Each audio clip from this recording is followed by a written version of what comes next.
Dear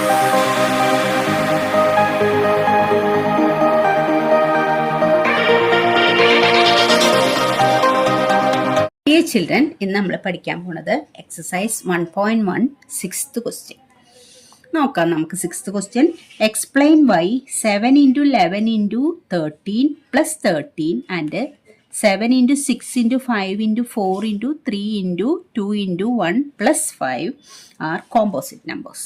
ഇത് രണ്ടും composite number ആണോ എന്നാണ് നമ്മൾ പ്രൂവ് ചെയ്യേണ്ടത്. ഈ കോമ്പോസിറ്റ് നമ്പർ എന്താ, പ്രൈം നമ്പർ എന്താ? കോമ്പോസിറ്റ് നമ്പർ അല്ലെങ്കിൽ പിന്നെ പ്രൈം നമ്പർ, ഇത് രണ്ടും അല്ലാത്ത ഒരു നമ്പർ മാത്രമേ ഉള്ളൂ 1 നാച്ചുറൽ നമ്പേഴ്സിൽ. അപ്പം 1 അല്ലാത്ത എല്ലാ പോസിറ്റീവ് നമ്പേഴ്സും ഒന്നെങ്കിൽ കോമ്പോസിറ്റ് അല്ലെങ്കിൽ പ്രൈം ആയിട്ടാണ് നമ്മൾ പറയുന്നത്. അപ്പോൾ ഇത് കോമ്പോസിറ്റ് നമ്പർ ആണെന്നാണ് നമ്മൾ പ്രൂവ് ചെയ്യേണ്ടത്. ഈ പ്രൈം നമ്പേഴ്സ് എന്ന് പറഞ്ഞാൽ അതിന് 1 അല്ലാത്ത, ഇപ്പം പ്രൈം നമ്പർ എന്ന് പറഞ്ഞാൽ 7 ഒരു പ്രൈം നമ്പറാണ്, അതിന് 1 into 7 എന്ന് മാത്രമേ എഴുതാൻ പറ്റുള്ളൂ. അപ്പോൾ 7 അല്ലാത്ത ഒരു നമ്പർ 1 മാത്രമേ ഉള്ളൂ. അല്ലെങ്കിൽ നേരെ തിരിച്ചു പറയുകയാണെങ്കിൽ 1 അല്ലാതെ ഒരു ഫാക്ടർ മാത്രമേ ഉള്ളൂ, ഒരു പ്രൈം ഫാക്ടർ, ഒരു ഫാക്ടർ മാത്രമേ ഉള്ളൂ. ഇനിയിപ്പോൾ നമ്മൾ വേറൊരു നമ്പർ എടുത്തു, 6നെ നമ്മൾ 1 into 6 എന്ന് എഴുതും, പിന്നെ എന്തെഴുതും 2 into 3 എന്ന് എഴുതും. അപ്പോൾ 1 അല്ലാത്ത 6 ഉണ്ട്, 3 ഉണ്ട്, 2 ഉണ്ട്. 1 അല്ലാതെ 3 ഫാക്ടർ ഉണ്ട്. ഇവിടെ എന്താ, 1 അല്ലാത്ത ഒറ്റ ഫാക്ടറേ ഉള്ളൂ. അപ്പോൾ ഒരു പ്രൈം നമ്പറിന് 1 അല്ലാത്ത ഒരേ ഫാക്ടറേ ഉണ്ടാവുള്ളൂ, അത് ആ നമ്പർ തന്നെയായിരിക്കും, 1 അല്ലാത്ത ഒരു ഫാക്ടറേ ഉള്ളൂ. പക്ഷേ കോമ്പോസിറ്റ് നമ്പറിന് 1 അല്ലാത്ത 2 അതിൽ കൂടുതലോ ഫാക്ടേഴ്സ് ഉണ്ടാവും. ഇവിടെ 3 ഫാക്ടർ ഉണ്ട്, 2 അതിൽ കൂടുതലോ ഫാക്ടേഴ്സ് ഉണ്ട്. അപ്പോൾ 1 അല്ലാത്ത 2 ഫാക്ടറെങ്കിലും ഉണ്ടെങ്കിൽ അത് കോമ്പോസിറ്റ് നമ്പറാണ്. അപ്പോൾ അങ്ങനെ നമ്മളിത് പ്രൂവ് ചെയ്യാണ് പോകണം. അപ്പോൾ നമുക്ക് നോക്കാം. നമ്മൾ ഈ 7 into 11 into 13 plus 13 ഇത് നമ്മൾ എന്താ ചെയ്യാൻ പോണെന്ന് വെച്ചാൽ, ഇതൊരു ടേം പ്ലസ് ഇതൊരു ടേം, ഇത് മൊത്തം ഒരു ടേം. നമ്മളിപ്പോൾ 2x plus 5x ഇതൊന്ന് രണ്ടെന്നും എക്സ് കോമൺ ആണ്. അപ്പോൾ നമ്മൾ എക്സ് ഇൻറ്റു 2 plus 5 ഇങ്ങനെ എടുക്കില്ലേ, എക്സ് ഇൻറ്റു 2, ഇതിൽ 2 ഉണ്ട്, ഇതിൽ 5. അതുപോലെ ഇതൊരു ടേം, ഇതൊരു ടേം. അപ്പം ഇതിലുണ്ട് 13, ഇതിലുണ്ട് 13. അപ്പോൾ നമ്മൾ 13 ഔട്ട് സൈഡ് എടുത്തു. അപ്പോൾ ഇതിന്ന് 13 ഔട്ട് സൈഡ് എടുത്താൽ 7 into 11 ഉണ്ട്, 7 into 11 ഉണ്ട്. പ്ലസ് ഇതിൽ 13 മാത്രമേ ഉള്ളൂ. 13 എന്ന് പറഞ്ഞാൽ 13 into 1 ആണ്. അപ്പോൾ 13 ഔട്ട് സൈഡ് എടുത്താൽ അവിടെ 1 ഉണ്ട്. ദാറ്റ്സ് ഈക്വൽ ടു 13 into ഇത് 7 into 11 എന്ന് പറഞ്ഞാൽ 77 plus 1. That's equal to 13 into 77 plus 1 എന്ന് പറഞ്ഞാൽ 78. ഇപ്പം നോക്കിയേ, 13ഉം 78ഉം 1 അല്ലാത്ത. അപ്പം ഇതിനെ നമ്മൾ പിന്നെ എന്താ പറയുക, 30ൻ്റെയും 78ൻ്റെയും 2 നമ്പേഴ്സിൻ്റെ പ്രോഡക്റ്റ് ആയിട്ട് എഴുതി. ഇതിനെ 1 അല്ലാത്ത 2 നമ്പേഴ്സിൻ്റെ പ്രോഡക്റ്റ് ആയിട്ട് എഴുതാൻ പറ്റുന്നുണ്ട് ഇതിനെ. അപ്പം അതിൻ്റെ മീനിങ് എന്താ, ഇത് പ്രൈം നമ്പർ അല്ല.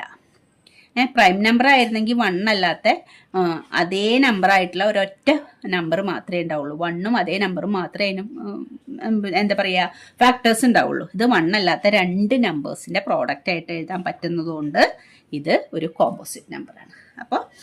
അപ്പോൾ it is a composite number. അങ്ങനെയാണ് ഇത് നമ്മൾ കോമ്പോസിറ്റ് നമ്പറാണെന്ന് പറയുന്നത്. It is a composite number because it has 2 factors other than 1. 1 അല്ലാത്ത 2 ഫാക്ടേഴ്സ് ഉണ്ടെന്ന് പ്രൂവ് ചെയ്താൽ മതി. ഇനി രണ്ടാമത്തേനി അങ്ങനെ തന്നെ നോക്കാം. രണ്ടാമത്തെ നമ്പർ എന്താ, 7 into 6 into 5 into 4 into 3 into 2 into 1 plus 5. ഇതിലും 5 ഉണ്ട്, ഇതിലും 5 ഉണ്ട്. ഇവിടെയും ഇതെല്ലാം കൂടെ ഒരു ടേമാണ്, പ്ലസ് ഇതൊരു ടേമാണ്. അപ്പോൾ ഇതിലും 5 ഉണ്ട്, ഈ മൊത്തം ടേമിലും 5 ഉണ്ട്. അപ്പോൾ നമ്മൾ 5 ഔട്ട് സൈഡ് എടുത്തു. അപ്പോൾ ഇതിൽ പിന്നെ 5 ഔട്ട് സൈഡ് എടുത്ത് എന്തൊക്കെയുണ്ട്, 7 into 6 into 5നെ നമ്മൾ ഔട്ട് സൈഡ് എടുത്തിട്ടുണ്ട്. പിന്നെ 4 into 3 into 2 into 1 പ്ലസ്. അപ്പോൾ ഇതൊന്ന് 5 ഔട്ട് സൈഡ് എടുത്ത് ബാക്കിയൊക്കെ എഴുതി. പ്ലസ് ഈ 5നെ ഔട്ട് സൈഡ് എടുത്താൽ പിന്നെ നമ്മളവിടെ 1 എഴുതും. 5 എന്ന് പറഞ്ഞാൽ 5 into 1 ഉള്ളൂ. അപ്പോൾ അത് ഔട്ട് സൈഡ് എടുത്തുകൊണ്ട് അവിടെ 1 എഴുതി നമ്മൾ. ഇനി നമുക്ക് 7 into 6 into 4 into 3 into 2 into 1 multiply ചെയ്യുമ്പോൾ നമുക്ക് എന്താ കിട്ടുക, 5 into 1008 എന്നാണ് കിട്ടുക. +1. അപ്പം എന്ത് കിട്ടും? 5 ഇൻറ്റു 1008 1 കൂടെ ആഡ് ചെയ്താൽ 1009. അപ്പോഴും നോക്കിയേ, ഈ നമ്പറിനെ 2 നമ്പറിൻ്റെ പ്രോഡക്റ്റ് ആയിട്ട് എഴുതാൻ പറ്റി.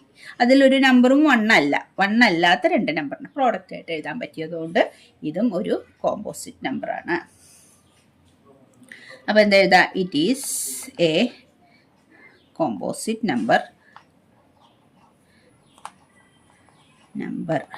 because it has 2 factors other than 1.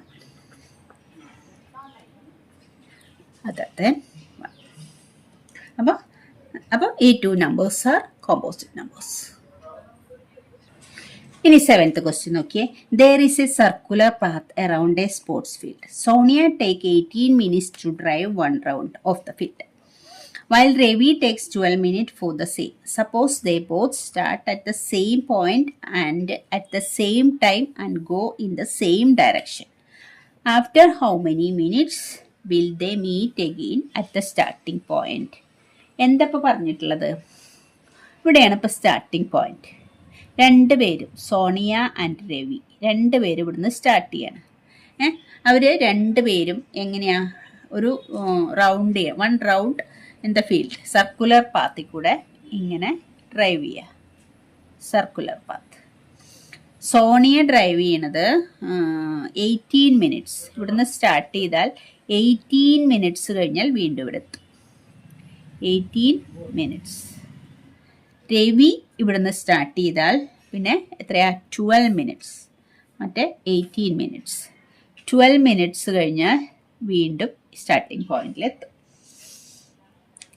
2 പേരും ഒന്നിച്ച് സ്റ്റാർട്ട് ചെയ്തു, 2 പേരും ഒരു ഡയറക്ഷനിൽ പോകണം. 2 പേരും ഇവിടുന്ന് ഒന്നിച്ച് സ്റ്റാർട്ട് ചെയ്തു, 2 പേരും ഒരു ഡയറക്ഷനിൽ പോകണം. അപ്പോൾ വീണ്ടും അവർ ഈ സ്റ്റാർട്ടിങ് പോയിന്റിൽ ഒന്നിച്ചെത്തുന്നത് എപ്പോഴാണെന്നാണ് നമ്മുടെ ക്വസ്റ്റ്യൻ. അത് കാണാൻ വേണ്ടിയിട്ട് നമ്മൾ എന്ത് ചെയ്യും? എങ്ങനെ കാണാൻ പറ്റും അത്? അപ്പോൾ അതായത് ആദ്യം സോണിയ 18 മിനിറ്റ്സ് ആദ്യം സ്റ്റാർട്ട് ചെയ്ത് കഴിഞ്ഞാൽ 18 മിനിറ്റ്സ് കഴിഞ്ഞപ്പോൾ സ്റ്റാർട്ടിംഗ് പോയിന്റിൽ വീണ്ടും എത്തി. പിന്നെ വീണ്ടും ഒരു 18 മിനിറ്റ്സും കൂടി കഴിഞ്ഞാൽ 18 + 18 എത്ര കിട്ടുക? 36 മിനിറ്റ് കഴിഞ്ഞപ്പോൾ വീണ്ടും സ്റ്റാർട്ടിംഗ് പോയിന്റിലെത്തി. വീണ്ടും ഒരു 18 മിനിറ്റ്സ് എന്ന് പറഞ്ഞാൽ എത്രയാ? 54 മിനിറ്റ്സ് കഴിയുമ്പോൾ വീണ്ടും സ്റ്റാർട്ടിംഗ് പോയിന്റിലെത്തി. അങ്ങനെ റൗണ്ട് ചെയ്യണം. ഇനി രവി എന്താ ചെയ്യണേ? രവി ആദ്യം സ്റ്റാർട്ട് ചെയ്ത് 18 മിനിറ്റ്സ് സോണിയ എടുത്തെങ്കിലും രവി 12 മിനിറ്റ് കഴിഞ്ഞപ്പോൾ സ്റ്റാർട്ടിംഗ് പോയിന്റിലെത്തി. വീണ്ടും ഒരു 12 മിനിറ്റും കൂടി, അപ്പോൾ എത്രയായി? 24 മിനിറ്റ് കഴിഞ്ഞപ്പോൾ രണ്ടാമതും സ്റ്റാർട്ടിംഗ് പോയിന്റിലെത്തി. പിന്നെയും ഒരു 12 കൂടി ആഡ് ചെയ്ത് എത്രയാ? 36 മിനിറ്റ് കഴിഞ്ഞപ്പോൾ മൂന്നാമതും സ്റ്റാർട്ടിംഗ് പോയിന്റിലെത്തി. അപ്പോൾ സോണിയ രണ്ടാമത്തെ പ്രാവശ്യം സ്റ്റാർട്ടിംഗ് പോയിന്റിലെത്തിയപ്പോൾ രവി മൂന്നാമത്തെ പ്രാവശ്യം സ്റ്റാർട്ടിംഗ് പോയിന്റിലെത്തി. പക്ഷേ ഈ 36 മിനിറ്റിൽ ഇവർ 2 പേര് സ്റ്റാർട്ടിംഗ് പോയിന്റിലുണ്ട്. ഒരാൾക്ക് 3 റൗണ്ട് കംപ്ലീറ്റ് ചെയ്തു, ഒരാൾ 2 റൗണ്ട് കംപ്ലീറ്റ് ചെയ്തു എന്ന് മാത്രമേ ഉള്ളൂ. പക്ഷെ അതൊന്നും നമുക്ക് പ്രശ്നമല്ല. നമ്മളോട് ചോദിച്ചിട്ടുള്ളത് 2 പേര് സ്റ്റാർട്ടിംഗ് പോയിന്റിൽ എത്രാമത്തെ മിനിറ്റിലാണ് വീണ്ടും എത്തുക എന്നാണ് ചോദിച്ചിട്ടുള്ളത്. അപ്പോൾ ഈ 36 മിനിറ്റിലാണ് 2 പേര് സ്റ്റാർട്ടിംഗ് പോയിന്റിൽ വീണ്ടും ഉണ്ടാവുക. അപ്പോൾ ഇതിങ്ങനെ ഒരു ക്വസ്റ്റ്യൻ ചോദിച്ചാൽ ഇങ്ങനെ എഴുതിയിട്ട് നമുക്ക് കണ്ടുപിടിക്കാൻ എളുപ്പമല്ല.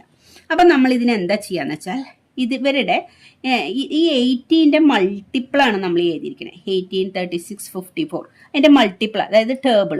അതായത് നമ്മളിപ്പോൾ 2ൻ്റെ ടേബിൾ എന്ന് പറയുമ്പോൾ 2, 4, 6 അങ്ങനെ. അതുപോലെ 18ൻ്റെ ടേബിൾ അത്. ഇതുപോലെ ഇത് 12ൻ്റെ ടേബിളാണ്. ഈ ടേബിളിലെ ലീസ്റ്റ് കോമൺ മൾട്ടിപ്പിളാണ് ഈ 36. ആദ്യത്തെ കോമൺ ആയിട്ടുള്ള മൾട്ടിപ്പിൾ ആണ് ഈ 36. അപ്പോൾ ഇങ്ങനെ വരുന്ന വീണ്ടും ഇവർ സ്റ്റാർട്ടിംഗ് പോയിന്റിൽ എപ്പോൾ എത്തും എന്ന് പറയുന്ന ഈ ക്വസ്റ്റ്യനിലൊക്കെ ലീസ്റ്റ് കോമൺ മൾട്ടിപ്പിൾ നമ്മൾ കണ്ടുപിടിച്ചാൽ മതി. ഇങ്ങനെയൊന്നും എഴുതണ്ട. ലീസ്റ്റ് കോമൺ മൾട്ടിപ്പിൾ എന്ന് പറഞ്ഞാൽ എന്താ? LCM കണ്ടുപിടിച്ചാൽ മതി.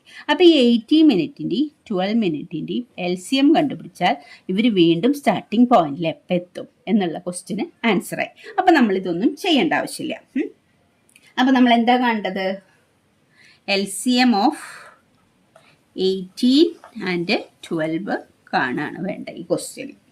അപ്പോൾ 18 നമ്മൾ പ്രൈം ഫാക്ടറൈസേഷൻ ചെയ്താൽ എന്ത് കിട്ടും? 18 പ്രൈം ഫാക്ടറൈസേഷൻ ചെയ്യുമ്പോൾ 18 2 9 വീണ്ടും 3 3.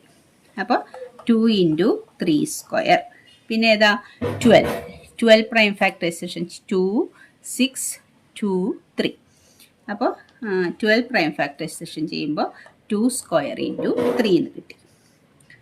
ഇനി LCM ഓഫ് 18 12 അത് എത്രയാണ് വരിക? LCM കാണാൻ നമ്മൾ എന്താ ചെയ്യാം? അതായത് കോമൺ ഫാക്ടേഴ്സിലത്തെ ഹയസ്റ്റ് പവർ 2ഉം കോമൺ ആണ് 3ഉം കോമൺ ആണ്. രണ്ടിലും 2 ഉണ്ട് 3 ഉണ്ട്. അപ്പം 2 കോമൺ ഫാക്ടറിലെ ഹയസ്റ്റ് പവർ 2 2 ഇൻറ്റു 3യും കോമൺ ഫാക്ടറാണ്. അതിലത്തെ ഹയസ്റ്റ് പവർ 3 അപ്പം എത്ര കിട്ടുക? 2 എന്ന് പറഞ്ഞാൽ 4, 3 എന്ന് പറഞ്ഞാൽ 9. അപ്പം എത്രയാണ്? 36. കണ്ട? അപ്പോൾ നമ്മുടെ ഈ 36 എന്ന് പറഞ്ഞ ആൻസർ കിട്ടിയില്ലേ? അപ്പോൾ 36 LCM ഓഫ് 18ഉം 12ഉം ചെയ്തപ്പോൾ നമുക്ക് 36 എന്ന് ആൻസർ കിട്ടി. അപ്പോൾ അതാണ് നമ്മുടെ ആൻസർ. അപ്പോൾ നമ്മൾ എന്ത് എഴുതണം? Thus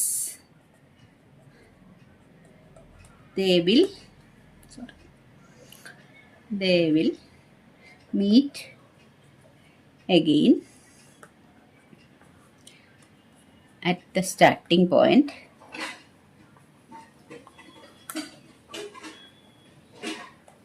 after 36 minutes. After 36 minutes. 36 minutes കഴിയുമ്പോഴാണ് അവർ വീണ്ടും സ്റ്റാർട്ടിംഗ് പോയിന്റ്. അപ്പോൾ ഇങ്ങനെയുള്ള ക്വസ്റ്റ്യനും ഇമ്പോർട്ടൻ്റ് ആണ്. അപ്പോൾ ഇങ്ങനെയുള്ള ക്വസ്റ്റ്യൻ വന്നാൽ നിങ്ങൾ ചെയ്യേണ്ടത് വീണ്ടും സ്റ്റാർട്ടിംഗ് പോയിന്റിൽ എത്തുന്ന എപ്പോഴാണെന്ന് ചോദിച്ചാൽ അവരുടെ LCM കാണും. അപ്പോൾ ഓക്കെ ചിൽഡ്രൻ, താങ്ക് യു. അപ്പോൾ നിങ്ങൾ വീഡിയോ കാണുമ്പോൾ സബ്സ്ക്രൈബ് ചെയ്ത് കാണണം. ഓക്കെ.